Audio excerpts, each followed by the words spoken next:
நீங்கள் தவறவிட்ட எபிசோடுகளை இப்பொழுதே காணுங்கள் உங்கள் Tandivan.com மற்றும் Tandivan யூடியூப் சேனலில்.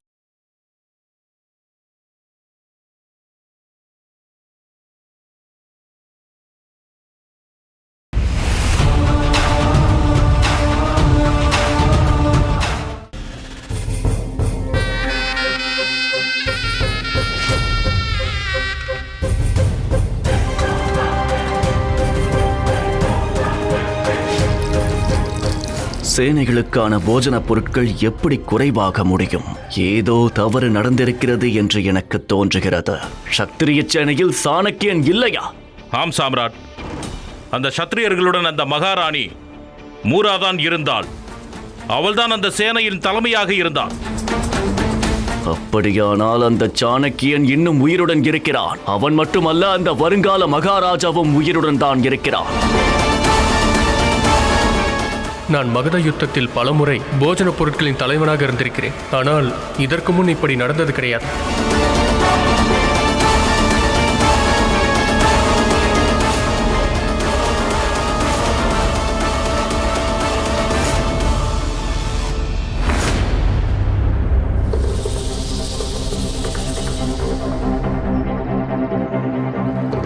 இவ்வளவு குறைவான போஜனமா? பசியோடு நாங்கள் யுத்தத்தில் எப்படி சண்டையிடுவது? சேனை வீரர்களே, போஜன பொருட்கள் காணாமல் போய்விட்டது. தயவு செய்து இதை சாப்பிட்டு திருப்தி அடையுங்கள்.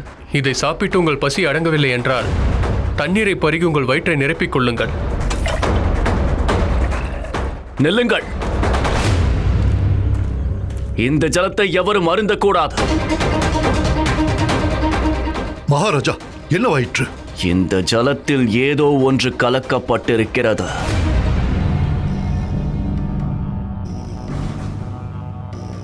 நம் சேனைகள் இந்த ஜலத்தை தானே பருகுகிறார்கள். எவருக்கும் எதுவும் ஆகவில்லையே. எல்லோரும் நலமாகத்தானே உள்ளார்கள்.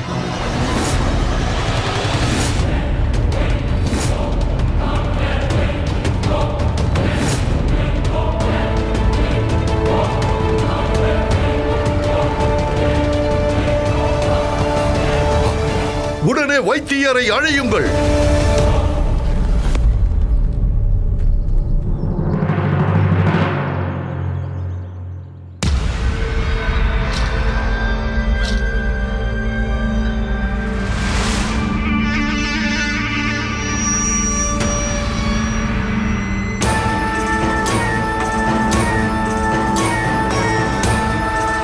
உங்களுடைய சந்தேகம் நிச்சயம் சரிதான் மகாராஜா.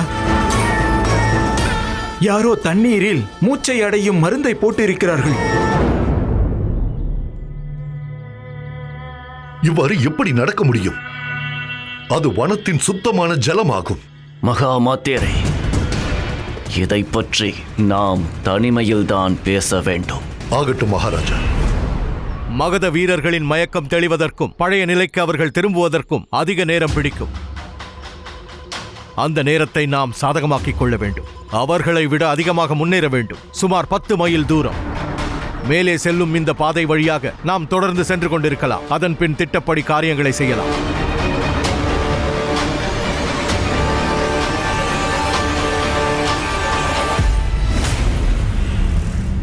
இதில் ஒரு சிறிய முள் நம்முடைய காலில் குத்தினால் கூட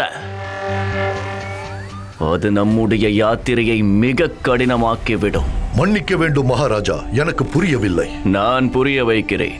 அந்த சத்திரியர்கள் உயிருடன் இருக்கின்றனர். அது எப்படி நடக்க முடியும் சகோதரா? முடியாது என்பது எதுவுமே கிடையாது சகோதரரே. அதுவும் விசேஷமாக உங்களது எதிரி அந்த குடிசை வாழ் சாணக்கியனாக இருந்தால் நம்முடைய போஜன பொருட்கள் குறையவில்லை சகோதரரே, குறைக்கப்பட்டிருக்கிறது.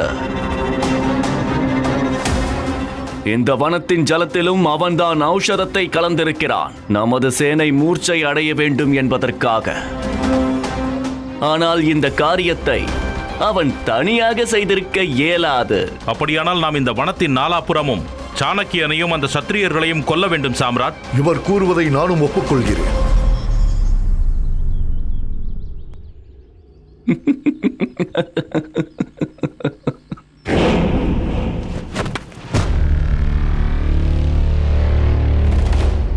அவனை கொல்வது என்ன? அவனை உங்களால் பிடிக்கக்கூட முடியாது சகோதரரே. பிப்ளிவானின் சத்திரியர்கள் அனைத்து விதமான யுத்தங்களிலும் திறமையானவர்கள். நாம் இப்போது சிறந்த திட்டத்தை உருவாக்க வேண்டும். நாம் இப்பொழுது என்ன செய்ய வேண்டும் மகாராஜா?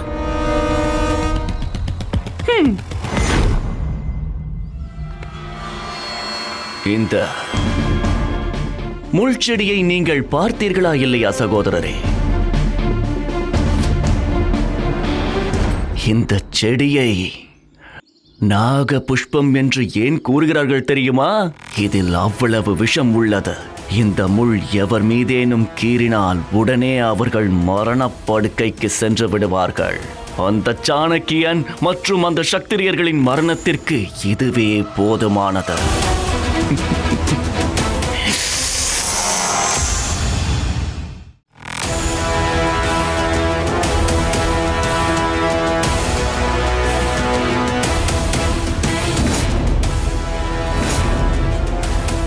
நில்லுங்கள் இளவரசரே.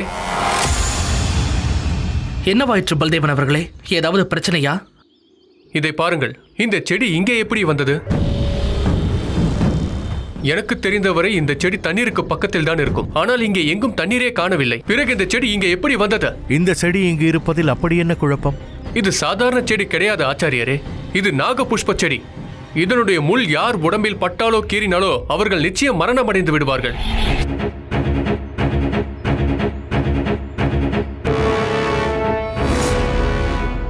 இது எவர் சரீரத்தில் படுகிறதோ அந்த சரீரம் நீல நிறமாகிவிடும். சில நாட்களுக்கு பிறகு விஷம் உடல் முழுவதும் பரவிவிடும். அதன் பின் அவர் மரணம் அடைந்து விடுவார். மிக்க நன்றி பல்தேவா. நீ இதை அனைவருக்கும் கூறியது நல்லதாயிற்று. அனைவரும் கவனமாக கேளுங்கள். இது நாகபுஷ்பத்தின் செடி. இதன் முள் நம் உடலை சற்றே கீறினாலும் அதிகமான வலியும் மெதுவான மரணமும் நேரக்கூடும். ஆகவே கவனமாக செல்லுங்கள். அரசகுமாரன் சந்திரகுப்தா, உங்கள் பாதுகாப்பு எங்களுக்கு மிக முக்கியம். ஆகவே நீங்கள் முன்னால் செல்ல வேண்டாம், பின்னால் வாருங்கள். உங்கள் கட்டளைப்படி ஆச்சாரியரே. நானும் பல்தேவனும் முன் சென்று நிச்சயித்துக் கொள்கிறோம். யாருக்கும் முள் படக்கூடாது. வா பல்தேவா.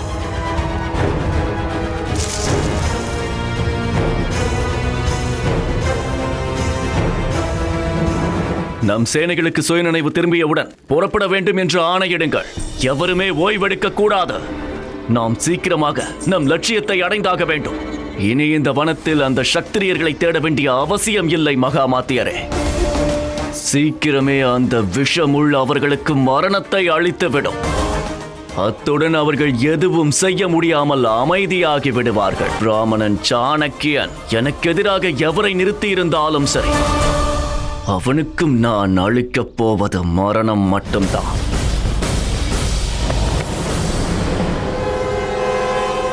நன்றி இளவரசரே. தாங்கள் எச்சரிக்கையோடு இருங்கள். நாம் நாகபுஷ்பத்திலிருந்து தப்பித்து செல்ல வேண்டும்.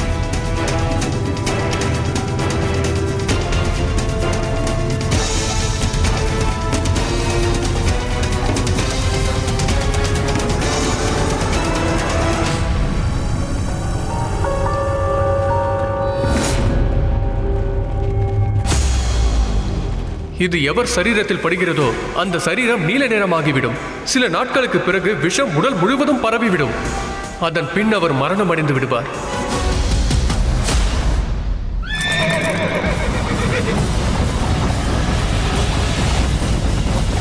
நாம் இந்த வனத்தில் இருக்கிறோம் என்று தனானந்தனுக்கு தெரிந்திருக்கும். அவனுடைய சேனையை முன்னேறி செல்ல இந்த குறுக்கு வழியை தான் பயன்படுத்துவோம் என்றும் அந்த கொடூரனுக்கு இந்நேரம் தெரிந்திருக்கும். இந்த குறுகிய பாதையில் விஷம் நிறைந்த நாகபுஷ்பங்கள் இருக்கிறது என்ற விஷயமும் அவனுக்கு தெரிந்திருக்கும். இப்போது நம் முன் இருக்கும் சவால் ஒன்றே ஒன்றுதான். தனானந்தனின் இந்த திட்டத்தை தோற்கடிக்க வேண்டும். நாம் வெகு சீக்கிரமாக நம்மை நாமே பாதுகாத்துக் கொண்டு தனானந்தனுக்கு முன்பாக சென்றுவிட வேண்டும். அப்போதுதான் நமக்கு சாதகமான சூழல் அமையும். என்னுடைய சேனையின் மனோபலத்திற்காக சத்திரியர்களிடம் மட்டுமல்ல, இந்த விஷத்தோடும் நான் போராடியாக வேண்டும். யுத்தம் முடியும் வரையில் இந்த விஷயத்தை நான் மறைத்து வைத்தாக வேண்டும்.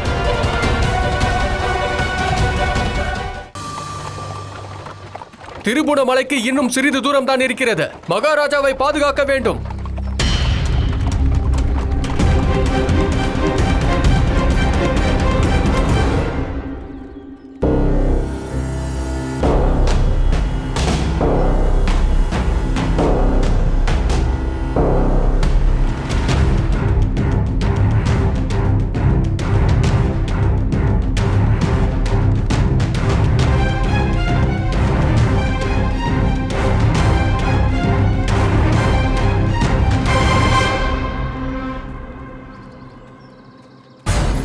தாயே, நீங்கள் செல்லுங்கள்.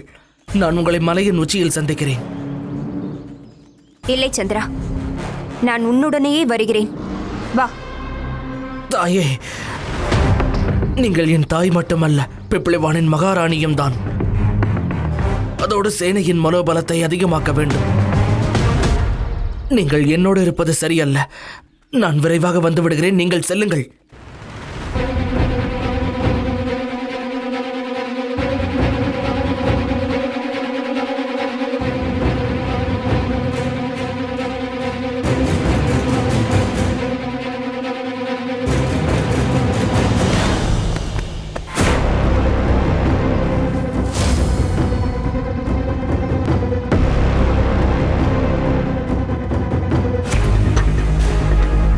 உன்னுடைய தாய் உயிரோடு இருக்கும் வரை உன்னுடைய லட்சியத்திலிருந்து உன்னை விலக்க மாட்டேன். மேலே வா.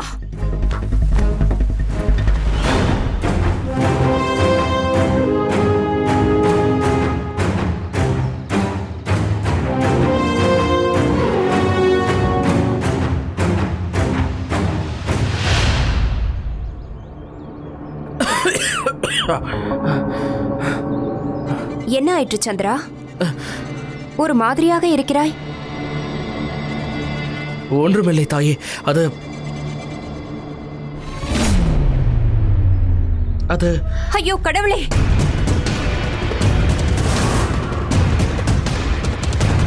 அந்த விஷச்செடி நாகபுஷ்பத்தின் முள் கீறி இருக்கிறது.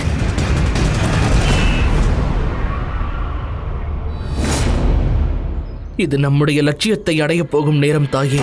ஆனால் சந்திரா, நம்முடைய லட்சியம் தனானந்தன். அவன் நம்முன் இருக்கின்றான். அதோ பாருங்கள்.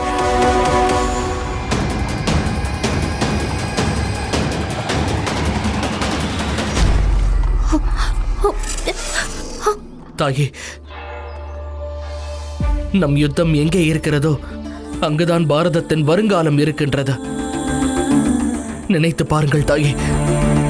நீங்கள் தானே கோரினீர்கள், நான் இந்த யுத்த பூமியில் சண்டையிடுகையில் வீர மரணம் எய்துவிட்டால் கூட நீங்கள் துக்கமடையாமல் பெருமையோடு இருப்பேன் என்று கூறினீர்கள். அதோடு நான் என் இறுதி மூச்சு உள்ளவரை போராடுவேன். நினைவிருக்கட்டும் தாயே, நம்முடைய சேனைக்கு இந்த விஷயம் பற்றி தெரிந்துவிட்டால் அவர்களது தன்னம்பிக்கை, மனோபலம் இரண்டுமே உடைந்துவிடும். அதில் எனக்கு துளியும் விருப்பம் இல்லை தாயே. சந்திரகுப்தா, எதிரியின் சேனை முன்னால் நிற்கிறது. தாக்க வேண்டிய நேரம் வந்துவிட்டது. தயாராக இரு. சரி ஆச்சாரியரே.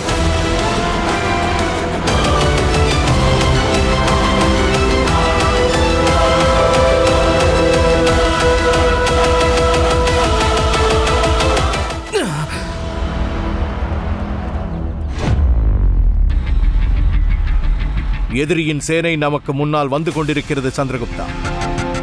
தனானந்தன் அங்கே அந்த ரதத்தில் இருக்கும் அறையில் இருக்கின்றான். ஆனால் அவனை நெருங்க வேண்டும் என்றால் அவன் அருகில் இருக்கும் பாதுகாப்பை நாம் தகர்த்தாக வேண்டும். நாம் விரைவிலேயே சந்திக்க இருக்கிறோம் தனானந்தா. எந்த கடத்திற்காக நீ காத்துக் கொண்டிருந்தாயோ சந்திரகுப்தா, இன்று அது உன்னை நெருங்கிவிட்டது. தயாராக இரு. சென்று அந்த கொடூரனை எதிர்த்து நில். நம் பாரதத்தின் இதிகாசத்தை மாற்றிவிடு.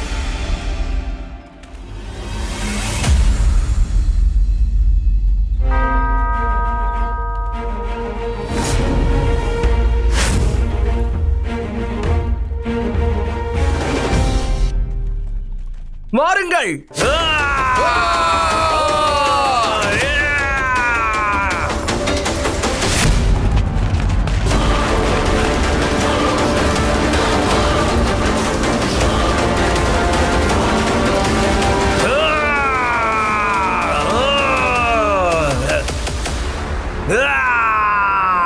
மகாராஜாவிற்கு பாதுகாப்பை அளியுங்கள்.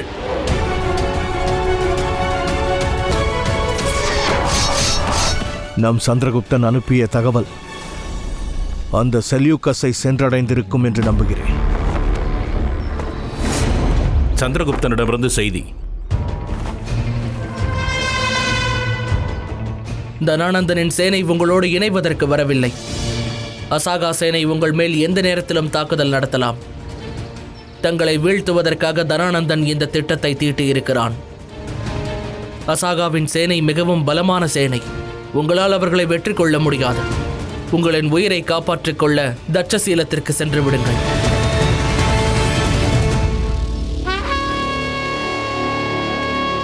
அரசே, அசோகா சேனை நம் மீது தாக்குதல் நடத்திவிட்டார்கள்.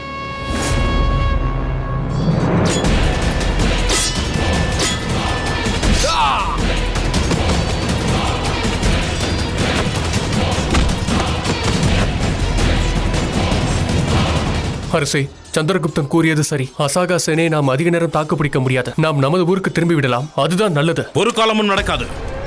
நான் எவர் முன்னாலும் தலை குனிய மாட்டேன். நிச்சயமாக போட்டி போடுவேன். அந்த தனானந்தனுக்கு எடுத்து காட்டுவேன். நாம் அசாகாவை எதிர்கொள்வதற்கு அவனுடைய உதவி தேவை கிடையாது. புறப்படுங்கள்.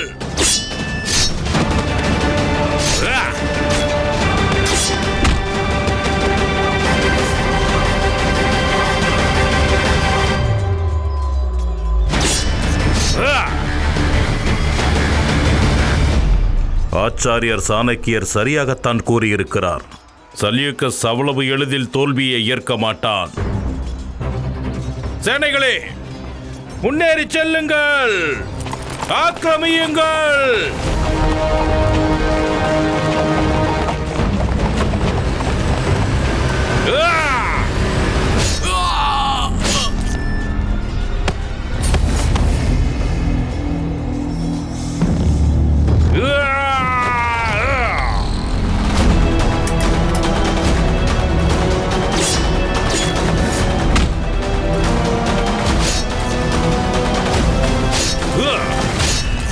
அரசே, வெகு நேரம் ஆகிவிட்டது.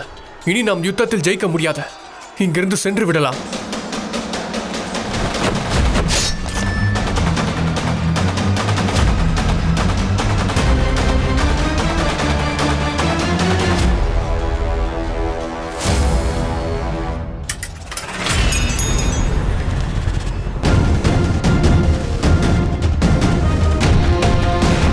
எனக்கும் மகிழ்ச்சிதான். எதிர்பார்ப்பதற்கு முன் யுத்தம் முடிந்துவிட்டது. எல்லாம் முடிந்துவிட்டது.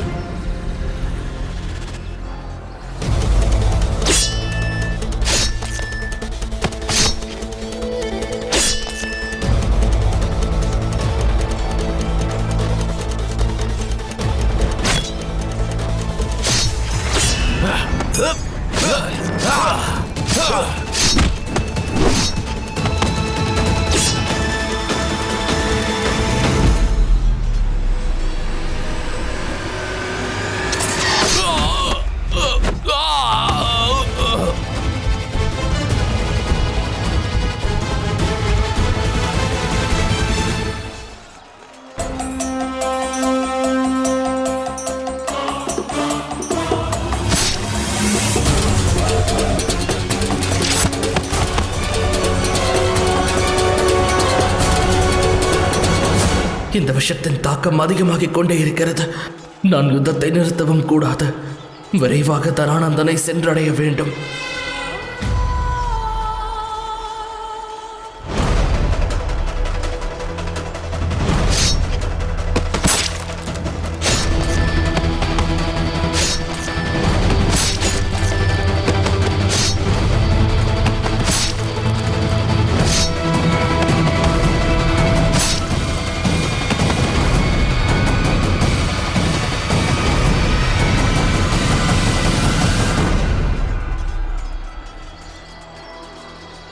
உன்னை சிறைப்படுத்தி உள்ளேதான் கொள்ள வேண்டும் என்றால் அதற்கு என்னிடம் 1000 வழிகள் இருக்கிறது தனானந்தா.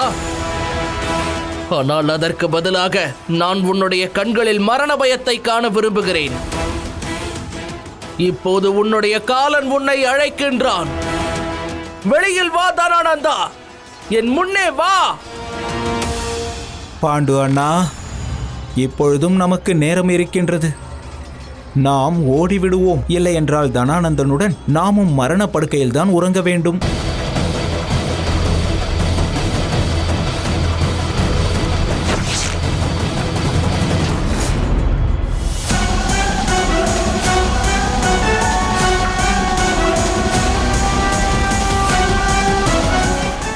தனானந்தா!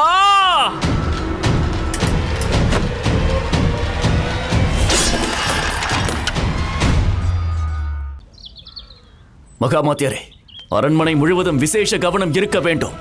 என் ரதத்திற்கு பக்கத்தில் எவரேனும் இருந்து கொண்டே இருக்க வேண்டும். என் வாழ்வீச்சிற்கு எவருமே தப்பிவிடக்கூடாது. அந்த சாணக்கியன் எனக்காக எவனை தேர்ந்தெடுத்திருக்கிறானோ அவனுக்கு இன்றுதான் இறுதி நாளாகும். இறுதி நாளாகும்.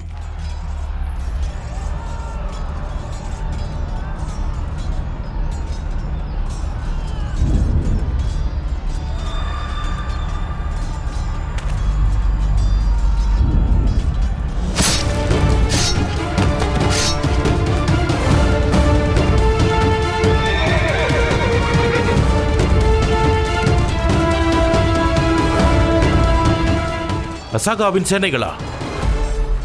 இந்த இடத்தில் தனானந்தனும் இல்லை, அமைச்சரும் இல்லை. மறுபடியும் தனானந்தன் நமக்கு நம்பிக்கை துரோகம் செய்து விட்டான். உண்மைதான். நாம் இங்கிருந்து செல்லலாம்.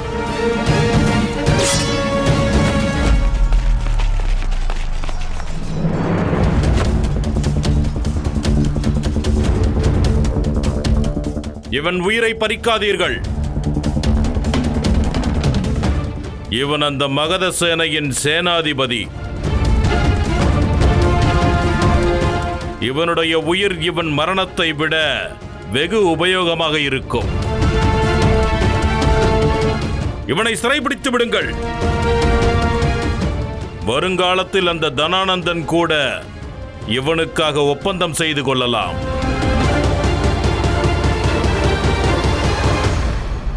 ஆச்சாரியர் கூறியது கூட மிகவும் சரியாகத்தான் இருக்கிறது என்று எனக்கு தோன்றுகிறது. வாருங்கள் மகாராஜா, வாருங்கள். நாம் அனைவரும் மகதத்தை நோக்கிச் செல்லலாம். உன்னுடைய பழிவாங்கும் எண்ணமும் சாணக்கியரின் சபதமும் பூர்த்தியாகப் போகிறது. எதிரிகளை வீழ்த்துவோம், அகண்ட பாரதத்தை உருவாக்குவோம். நான் உங்கள் யோசனையை ஏற்றுக்கொண்டு என்னுடைய சேனையை வடக்கிலிருந்து மேற்கு நோக்கி செலுத்த தயாராக இருக்கிறேன். எதிரிகளை வீழ்த்துவோம், அகண்ட பாரதத்தை உருவாக்குவோம்.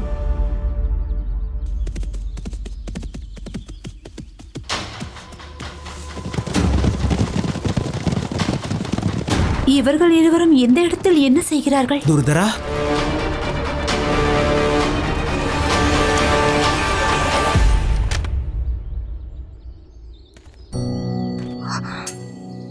சந்திரா,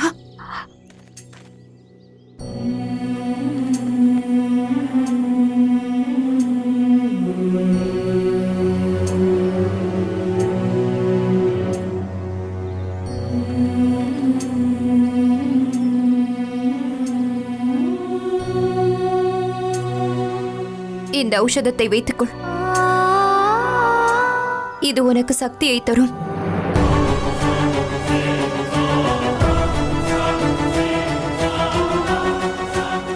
என்ன நடந்தாலும் சரி, இன்று நீயும் நானும் சந்தித்தே தீருவோம் தனானந்தா. சந்திரகுப்தன் பீப்ளிவானின் அரசகுமாரனா? ஆமாம் அண்ணா, நம் மகாராஜாவை பழிவாங்க வந்திருக்கிறான். நம் அண்ணனை அவன் தாக்குவதற்கு முன்பு நாம் அவனை எச்சரித்தாக வேண்டும்.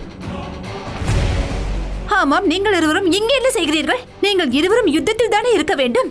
துர்தரா, நீ நினைப்பது போல் தனானந்தன் நல்லவன் கிடையாது. சிறிது நேரத்திற்கு முன்புதான் எங்களுக்கு அவன் நம்பிக்கை துரோகம் செய்து விட்டான். எங்கள் இருவரையும் யுத்த பூமியில் மரணிக்க விட்டு அவன் அரண்மனைக்கு சென்று விட்டான். இருந்தும் அந்த அடிமை சந்திரகுப்தன் தனானந்தனை சுற்றி வளைத்து போடுவான். நீங்கள் என்ன சொல்கிறீர்கள்? கேவரத் உண்மையை தான் கூறுகிறான். நம்பிக்கை துரோகிக்கு நாம் நம்பிக்கை துரோகம் செய்யத்தான் வேண்டும். அந்த துரோகி தனானந்தனையும் விடமாட்டோம், உன்னையும் இங்கிருந்து செல்ல விடமாட்டோம். நீங்கள் செல்லக்கூடாது. எனக்கு ஏதாவது கெடுதல் செய்தால் மகாராஜா உங்கள் இருவரையும் தேடி கண்டுபிடித்து கொன்று விடுவார்.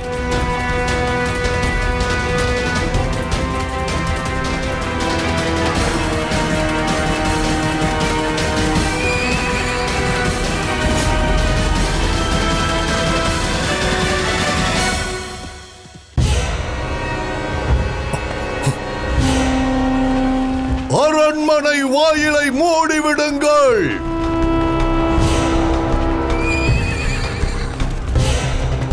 அரசகுமாரி துர்தரா, நான் உடனே மகாராஜாவை சந்திக்க வேண்டும். அவரை சந்திக்க முடியாது. யுத்தத்திற்கு தயாராகிக் கொண்டிருக்கிறார். எதிரிகள் நம் வாயிலுக்கு வந்து விட்டனர். அதை பற்றி எனக்கு கவலை இல்லை. நான் உடனடியாக மகாராஜாவை சந்திக்க வேண்டும். மன்னிக்க வேண்டும் அரசகுமாரி. சேவகர்களே, அரசகுமாரியை பாதுகாப்பாக அழைத்துச் செல்லுங்கள். அமாத்தியாரே, நான் உடனடியாக விரைந்து மகாராஜாவை செல்லுங்கள். சந்திக்க வேண்டும். அவரவர் இடத்தில் நின்று கொள்ளுங்கள் வீரர்களே, இது நம்முடைய நேரம். செல்லுங்கள்.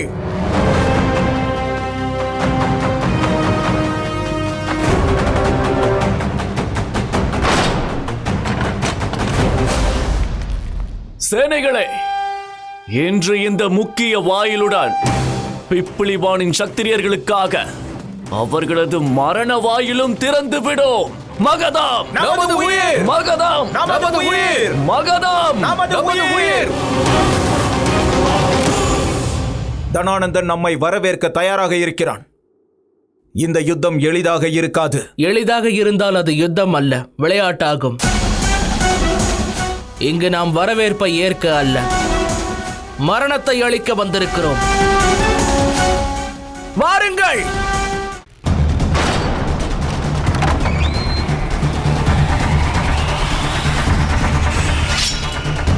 முன்னேறி செல்லுங்கள்.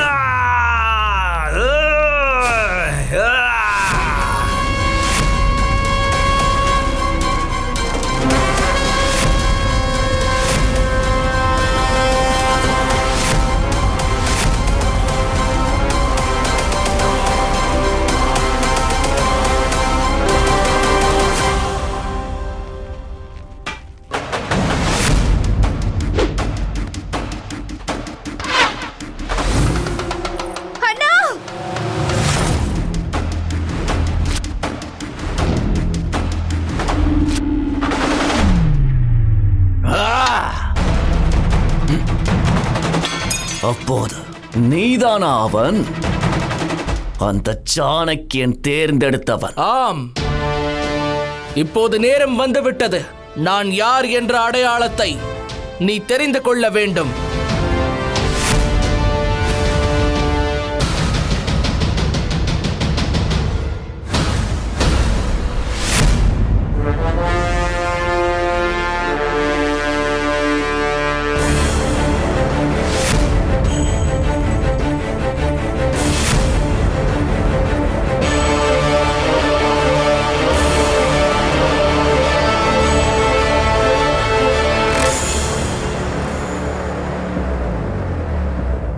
அடிமையே, நீயா? அடிமை அல்ல, உன்னுடைய காலன் நான். நான் தான் மகாராஜா சந்திரவர்தன் மற்றும் மகாராணி மூராவின் மகன், பிப்ளிவானின் இளவரசன் சந்திரகுப்தன் ஆவேன்.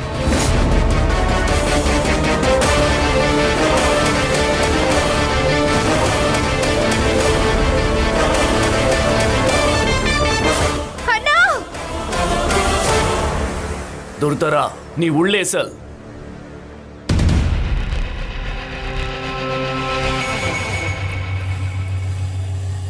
என்னை பற்றிய உண்மையை தெரிந்து உங்கள் மனம் பாதிக்கப்பட்டிருக்கும் அரசகுமாரி. ஆனால் என்று உங்கள் முன்னால் உங்கள் சகோதரன் பற்றிய உண்மை வெளிப்படுகிறதோ அப்போது நீங்கள் உணர்வீர்கள், இன்று நான் செய்வது அனைத்தும் சரி என்று.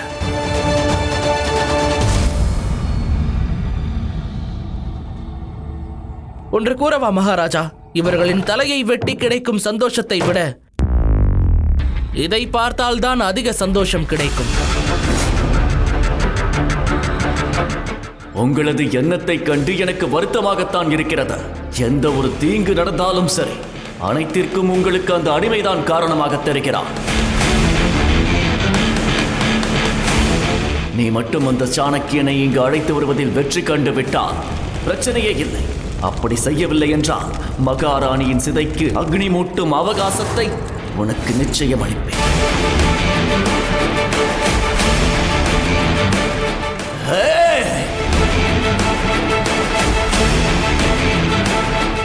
எந்த சிகையை நீ என்று அவமதித்தாயோ, நான் அதே சிகையின் மீது சபதம் செய்கிறேன். உன்னுடைய நந்த வம்சத்தை அடியோடு அழிப்பேன் தனானந்தா.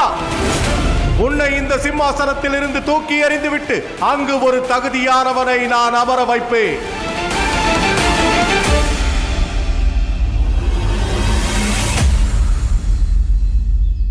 ஆவலாக காத்துக் கொண்டிருந்தேன் இந்த பாரதத்தை ஆளப்போகும் வருங்கால மகாராஜாவை சந்திப்பதற்கு.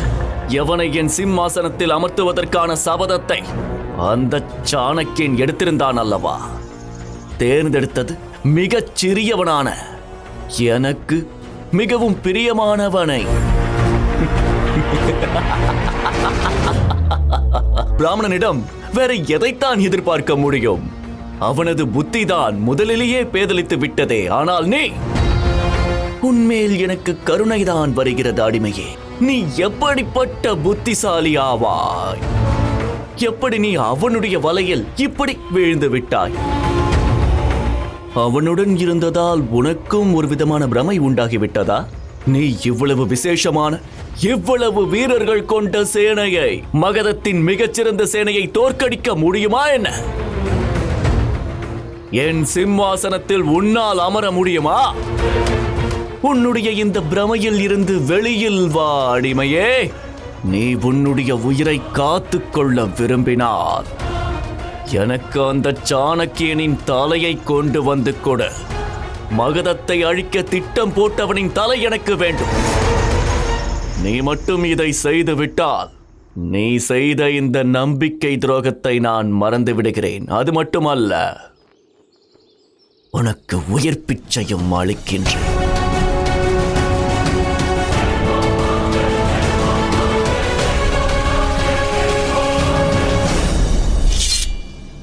நான் என்னுடைய மனதை மாற்றிக்கொள்வதற்கு முன் நீ உன்னுடைய மரணத்திலிருந்து தப்பித்துக்கொள். அவனது தலையை எடுத்து வா அடிமையே.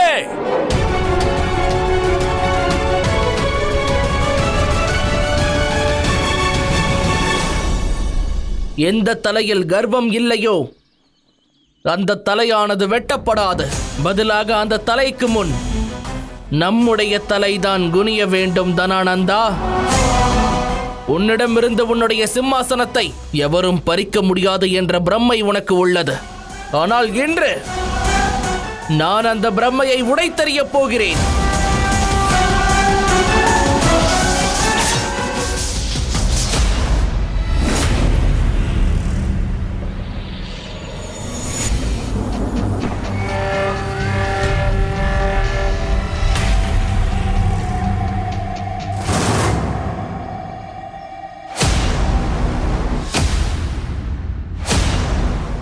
அற்புதம்! நான் அந்த சாட்டையை மகாமாத்தியருக்கு கூட அளிக்காமல் உனக்கு அளித்தேன். ஏனென்றால் உனக்கு அதிக தகுதி இருக்கிறது என்று நான் நினைத்தேன். இது மட்டுமல்ல, நீ அரண்மனைக்கு வந்ததிலிருந்து நிறைய பரிசுகளை நான் அளித்திருக்கிறேன். உனக்காக நான் பல உதவிகளை செய்திருக்கிறேன். உன்னுடைய வாழ்வின் பொன்னான நாட்களை நான் உனக்கு அளித்திருக்கிறேன். அந்த கடனை நீ இது போன்றுதான் தீர்க்கப் போகிறாயா? நம்பிக்கை துரோகம் செய்து தீர்க்கப் போகிறாயா? என்னுடைய வாயிலுக்கு எதிரிகளை அழைத்து வந்து நீ ஒன்றை இப்போது நிரூபித்து விட்டாய் அடிமையே. வருடக்கணக்கில் என்னுடன் இருந்தவர்களை நம்பாமல் நான் உன்மேல் நம்பிக்கை வைத்தேன் அல்லவா? அதுதான் நான் செய்த மிகப்பெரிய தவறு. ஒருவன் எதை விதைக்கிறானோ அதை தான் அறுவடை செய்வான். பௌரவ அரசர் புருவிற்கு நீ என்ன செய்தாய் என்று உனக்கு நினைவிருக்கிறதா? நம்பிக்கை துரோகம். புருவின் கொலையும் தனத்தால் தான் நடந்தது. நினைவிருக்கிறதா? மகாராஜா சந்திரவர்தனுக்கு நீ என்ன செய்தாய் என்று? நம்பிக்கை துரோகம்தான். இப்போது நான் இங்கு நட்புறவு நாடி வந்திருக்கிறேன். நமக்கிடையில் இருக்கும் இந்த பகையானது முழுவதுமாக முடிந்துவிட வேண்டும் என்று நான் ஆசைப்படுகிறேன். நேற்று சபையில் எனக்காக கிடைத்த அந்த விஷத்தை இதில் நான் தடவி விட்டேன். இதைத்தான் நான் இப்போது உபயோகித்துக் கொண்டிருக்கிறேன். உனக்கு தகுந்த பதிலடியை அளித்து விட்டேன் சந்திரவர்த்தன். அனைத்து பிப்ளிவானின் மக்களுக்கும் அதோடு பிப்ளிவானின் ராஜ்ய சத்திரியர்களுக்கும் நீ என்ன செய்தாய்? யுத்தத்தில் நம்பிக்கை துரோகம் தான் செய்தாய் தனானந்தா. அதோடு உன்னுடைய சகோதரர்களுக்கு நீ என்ன செய்தாய்? நம்பிக்கை துரோகம் தான். ஆனால் நான் இப்போது செய்ய போகும் காரியம் நம்பிக்கை துரோகம் அல்ல. உன்னை பழி தீர்த்து உன் கண்களில் இருக்கும் அகங்கார திரையை அகற்றப் போகிறேன். இப்போது உன் முன்னால் நிற்பது உன்னுடைய அடிமை அல்ல, அகண்ட பாரத தேசத்தின் மகாராஜா சந்திரகுப்தன் தான் நின்று கொண்டிருக்கிறார்.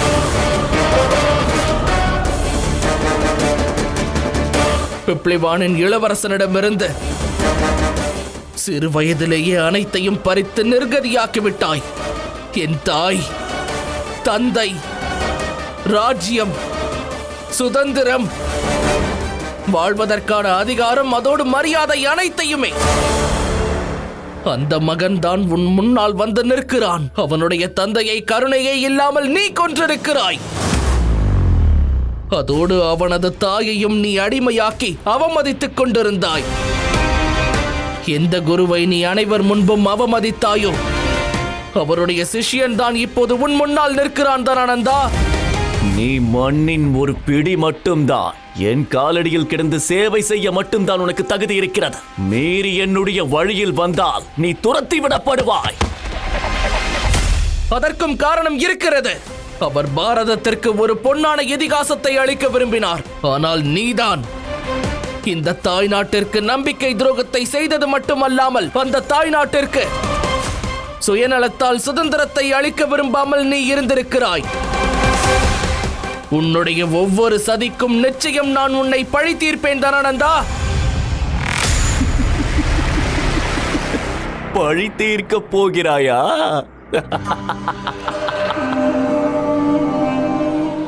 அடிமைத்தனத்திலிருந்து நீ விலகி இருக்கலாம். ஆனால் இப்போது முட்டாள்தனத்தின் பிடியில் வசமாக மாட்டிக்கொண்டிருக்கிறாய் அடிமையே. மகாமாத்தியரே, கூறுங்கள் மகாராஜா. மூரா எங்கிருக்கிறாள்? கணவன் துடிதுடித்து இறந்து போவதை தன்னுடைய கண்களால் அவள் பார்த்தாள் அல்லவா? இப்போது அவளுடைய இந்த புத்திரனும் அவள் கண் முன்பாகவே இறந்து போவதை அவள் காண வேண்டிய பாக்கியத்தை நான் அளிக்க விரும்புகிறேன். மூரா இங்கு இல்லாமல் இந்த அடிமை இறக்கும் சந்தோஷம் தனானந்தனுக்கு நிச்சயம் கிடைக்காது. அவளை தேடுங்கள். என்னை நீ எங்கும் தேட வேண்டிய அவசியம் இல்லை தனானந்தா. நான் இங்குதான் இருக்கிறேன்.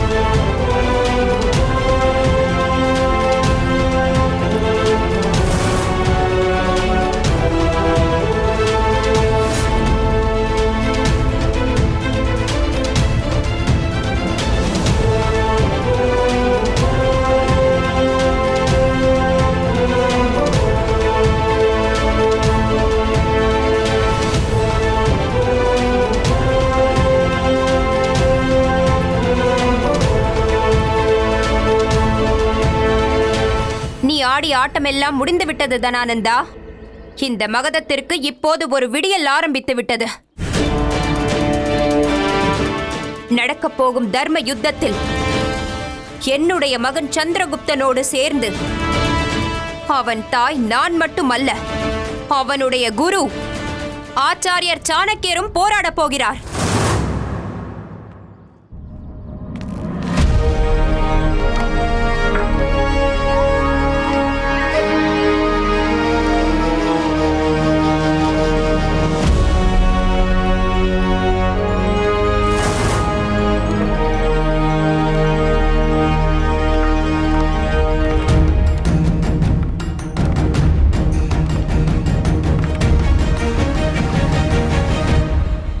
நீ தயாராக இருக்கிறாய் என்று எதிர்பார்க்கிறேன் தனானந்தா.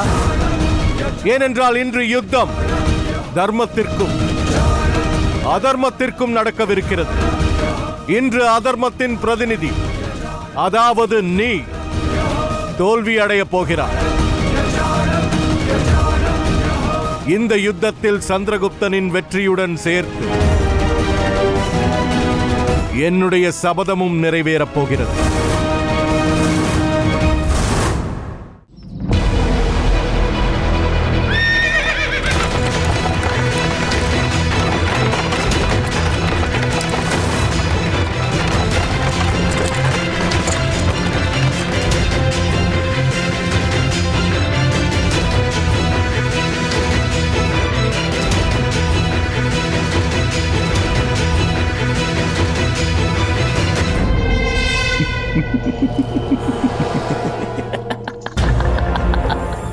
இன்று என்னுடைய 3 மிகப்பெரிய எதிரிகளும் என் முன்னால் நிற்கின்றனர்.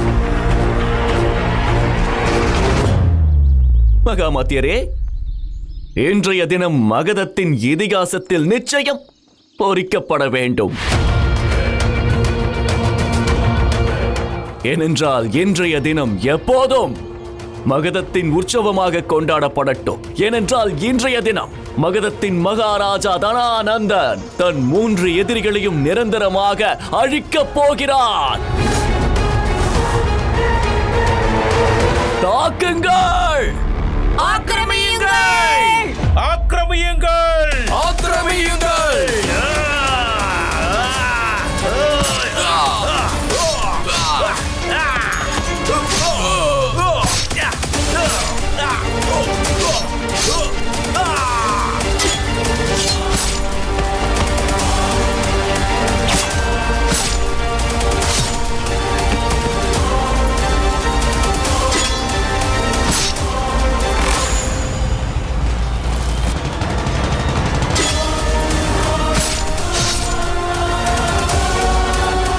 எத்தனை உயர்ந்த வகை ஆயுதங்கள் அல்லவா தனானந்தா? ஆனால் இதில் வருத்தமான விஷயம் என்னவென்றால் அது உன்னுடைய மகத வீரர்களின் கைகளில் இல்லை, பீப்ளிவானின் சத்திரியர்களின் கைகளில் உள்ளது. வெறும் உயர்ந்த ஆயுதங்களை வாங்கிவிட்டால் மட்டும் பலசாலியாக எண்ணுபவன் உன்னைப் போல முட்டாளாக இருப்பான் தனானந்தா.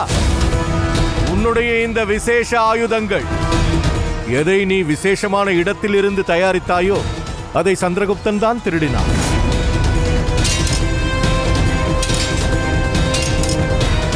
அதே ஆயுதங்களை கொண்டுதான் பீப்ளிவானின் சத்திரியர்களை அவன் தயார் செய்திருக்கிறான்.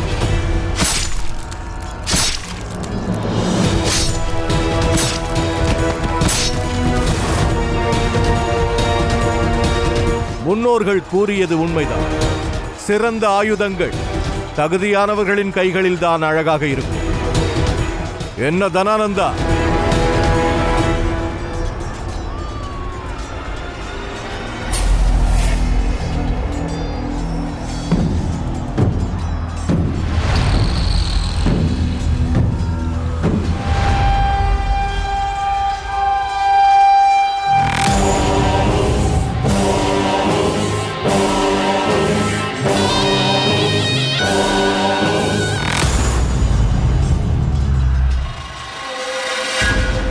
உனக்கு புரியவில்லை சாணக்கியனே.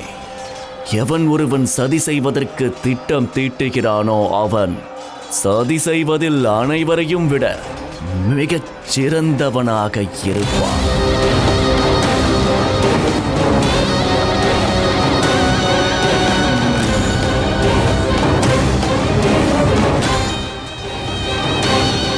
அசாகா அரசர் எங்களுக்கு இவ்வாறு துரோகம் இழைக்க மாட்டார்.